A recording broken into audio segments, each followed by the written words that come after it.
David was a great man and a great king. He is described in the scriptures as being a man after God's own heart. Now, he was not a sinless man. A couple of his sins are actually quite well known to Bible students, but nevertheless, he was a good and even a great man. In 1 Kings chapter 15 and verse 5 of David, it is written that he did what was right in the eyes of the Lord and had not turned aside from anything that he commanded him all the days of his life, except in the matter of Uriah the Hittite. So in that verse, we are reminded that David was not a man without sin, and yet he is still remembered as a man whose life was marked by his general refusal to turn aside from anything that the Lord had commanded him all the days of his life. I don't mind telling you that even though I know I am not a sinless man either, even though I know that I am a sinner, I certainly wouldn't mind being remembered like David is. And being such a righteous man, recognized as such by God, and especially being a great and mighty king, well, you might think that David would have been able to do pretty much whatever it was that he may have had it in mind to do. But as it happens, that's just not the case. In the opening verses of 1 Chronicles chapter 17, we read of David there expressing a desire to build a temple, a house for the ark of God, and a way to honor God in that way. But as you continue to read on through that chapter, 1 Chronicles 17, you find that the Lord sends word to David through Nathan the prophet that God did not want David to build him a house. Rather, it would be David's son, Solomon, who would carry out this task once he was on the throne of Israel. Of course, over in 1 Chronicles 28 and verse 3, David shares a bit more information as to why God did not want him building the temple.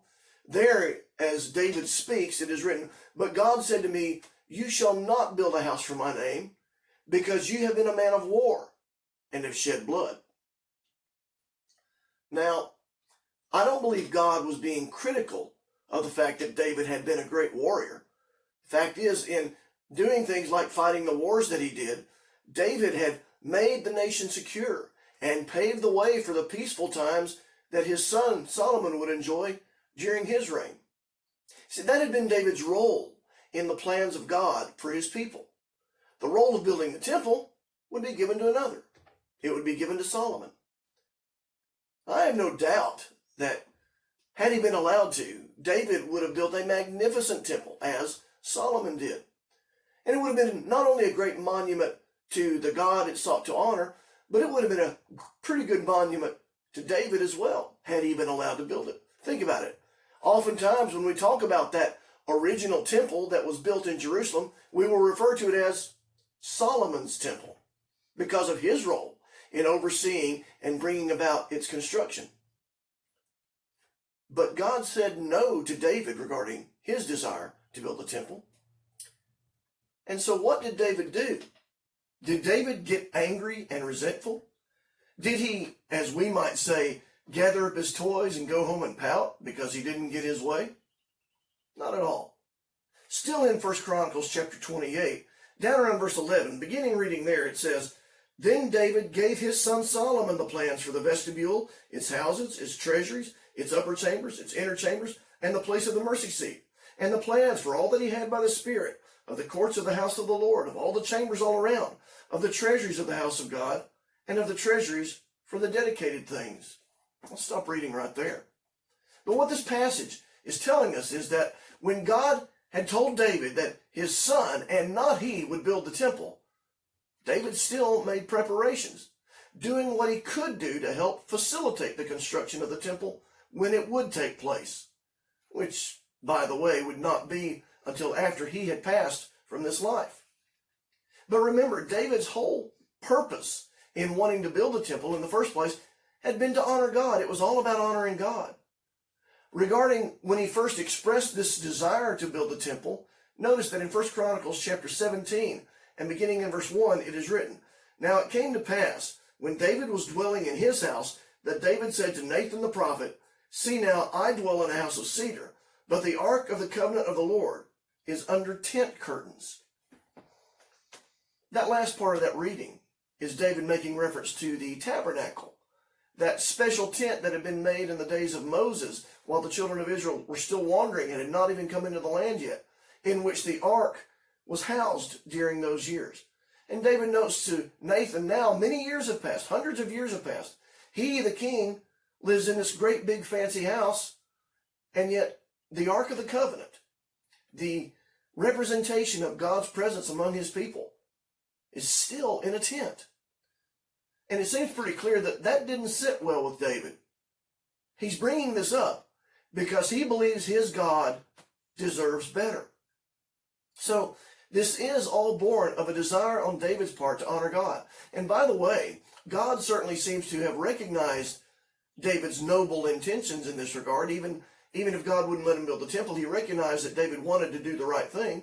As you read on through that portion of the text, it becomes clear that that is the case. But for David, this was all about honoring God and ensuring that he would continue to be revered and honored by the people for generations to come. David knew it was not about him. He knew this was bigger than him. So he's not going to be offended or bitter toward God or toward his son Solomon just because Solomon is getting to do what David wanted to do. Again, this is about honoring God and his will. And so what we find is that having learned what he was not permitted to do in this regard, David went and found something that he could do to help. And he threw himself into what he could do with all his heart. Hence, all the preparations that were made and all the materials that he gathered that would be used in the construction. He couldn't build, but obviously he could gather the materials and help make preparation and provision for the building so as to help those who would be doing it after he was gone. David's example is a good one for people in the church nowadays to consider and to emulate. You see, there are many different types of roles that God has created and placed within his church, which, by the way, the New Testament says is the temple of God in the era of Christ. But not everyone is able to fill just any role that they might wish they could in the body of Christ. There are certain roles and offices within the church that have certain requirements attached to them that prevent many people from being able to serve in those particular positions. Now, that's not to say that there's not something for everybody to do. The fact is, there is something for everyone to do. There is some way that all of us can be involved in the work of the Lord and in the work of building up the church. Are we going to let the fact that we can't occupy the role that we might desire cause us to just throw up our hands in frustration and not help in any way, not help in the ways that we can? Well, not if we would follow the example of the great King David. You know, in 1 Corinthians chapter 12, Paul compares the church there, also known as the body of Christ, he compares the church there to the human body. And he notes that our human bodies have many different members, such as the hand or the foot or the eye. And Paul, in this passage, notes, rightly so, that just because, for example, the foot is not the hand, does not mean that the foot is not necessary. See, the body needs all of its members, each doing what they are assigned and able to do, else it won't function properly, and it likely will not survive. Or the church is concerned, the body of Christ, the temple of God, I want the church to survive. I want it to survive here on earth, long after I'm gone. So I'm going to find what I can do now, and what I can do to help those who come after me in what they will be doing. I believe that's the example that we have from the great King David. And I believe that we would all do well to consider it and to emulate it for our own good, as well as the good of the church in general. I hope you have a good day.